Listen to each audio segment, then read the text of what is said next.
paz do Senhor, meu amigo Anderson, a paz do Senhor Jesus também a todos que estão nos acompanhando aqui por intermédio desse programa, mais uma vez. Eu queria aqui agradecer a Deus, agradecer a todos que estão nos acompanhando e também quero iniciar me solidarizando, com aqueles que perderam seus entes queridos, um amigo, ou alguém da família mais próximo ali do seu clã.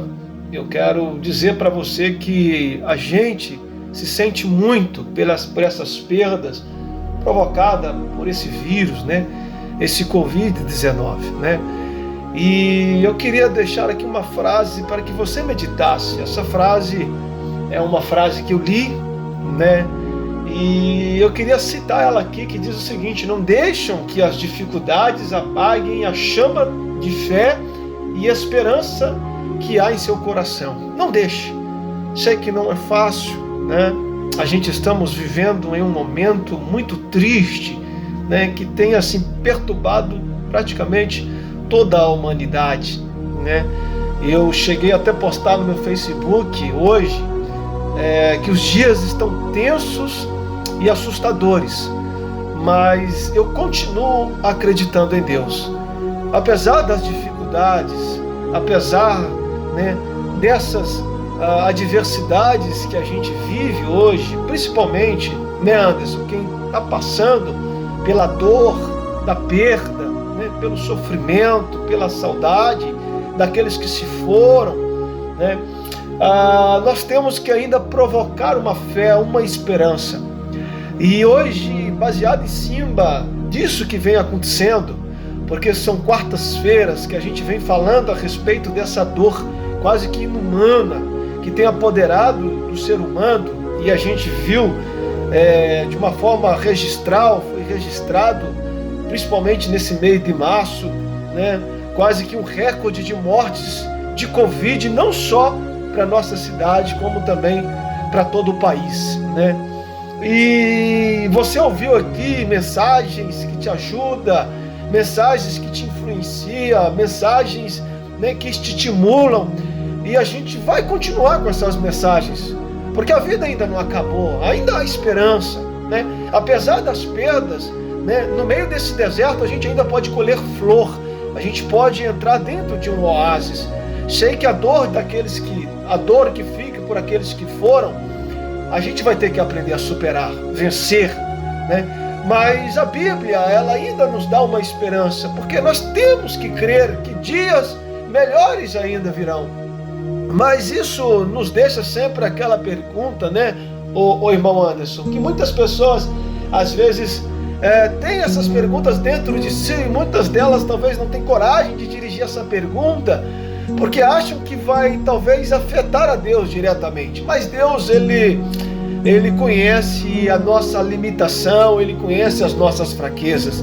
E se você olhar pela Bíblia, houve profetas que muitas das vezes questionaram a Deus a respeito do seu agir, E uma pergunta que soa em nosso meio, por que Deus permite o mal? Ou por que Deus permite coisas ruins acontecem com pessoas boas, E se Deus, Ele é santo, por que Ele vê tudo isso e não age?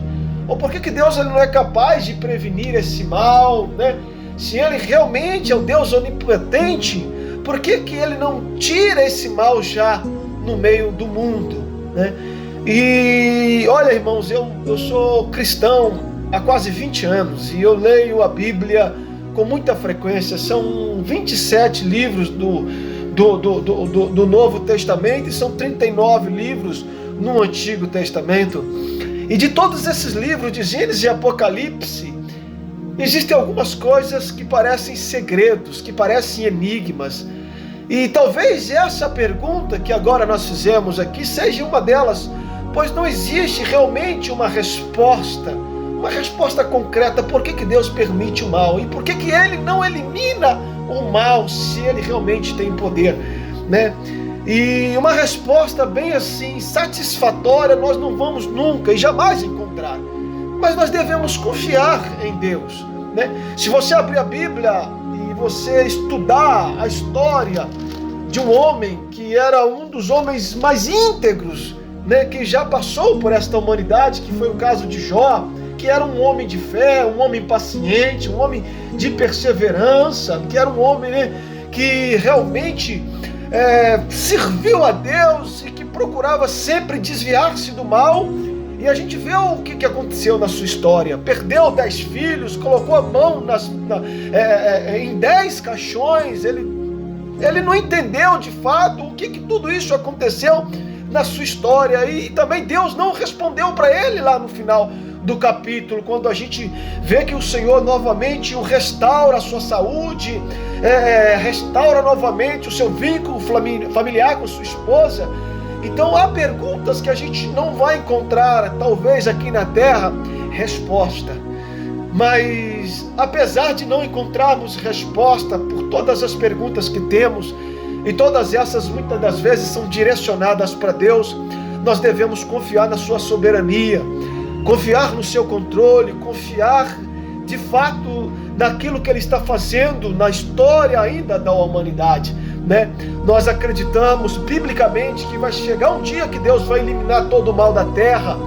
Nós acreditamos que Deus vai julgar o ímpio, aqueles que mantêm a opressão diante daqueles que de fato são inocentes. Isso a Bíblia nos dá clareza que haverá um dia, já vai haver um dia determinado, já foi determinado por Deus, onde Ele vai julgar todos aqueles que de fato oprimiram os inocentes e que não serviram aos pobres, na medida que a Bíblia nos ensina como devemos servir.